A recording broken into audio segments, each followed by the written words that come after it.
Jebadas pastor அவர்களுக்காக நன்றி செலுத்துகிறேன். அவர்கள் ஒரு வல்லமையான ஒரு ஆராதனை வீரர். 10 வருடங்களாய் நான் அவரை அறிவேன். திருச்சி பட்டணத்திலே நாங்கள் ஆராதனை பெருவிழாவை நடத்தும்படி ஃப்ரீடம் நடத்தும்படி வந்தபோது ஒரு நல்ல ஒரு நெருக்கமான தொடர்பு ஏற்பட்டது. அதுக்கு பிறகு பல ஜப முனைப்பு தமிழ்நாடு முழுவதும் செய்த எக்கால பண்டிகைகள் மற்றும் பேட்ரிக் ஜோஷுவானோடு இணைந்து நாங்கள் மாவட்டங்கள் தோறும் நடத்தின ஆராதனை கருத்தரங்குகளில் அன்பு தம்பி அவர்கள் ஆராதனை எடுப்பதை ஒரு இளம் வாலிபராக பார்த்து நான் ரசித்திருக்கிறேன். கீபோர்டு வாசித்துக் கொண்டே தேவனுடைய மகிமையான பிரசனத்துக்குள் பரிசுத்த ஒரு பிரகாரத்துக்குள் நடத்துகிற ஒரு ஆராதனை வீரர். அவர்கள் சமீபத்தில் எழுதி அவர்கள் ரிலீஸ் பண்ணிருக்கிற இந்த பாடல் ஊற்றுமே பாடலுக்காக நான் நன்றி செலுத்துறேன்.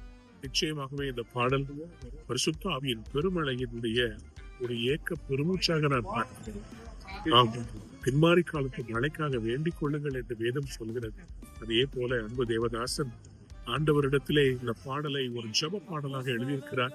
நிச்சயமாய் பாடுகிற ஒவ்வொருவருக்கும் நிறைவின் ஆவியானவர் நிறைவாய் இறங்கி வந்து நம்முடைய வறட்சியெல்லாம் செழிப்பாக்க, ஆத்துமாக்கள் பெருகச் செய்கிற சபைகளை எழும்பச் செய்ய கர்த்தர் கிருபை செய்வார்.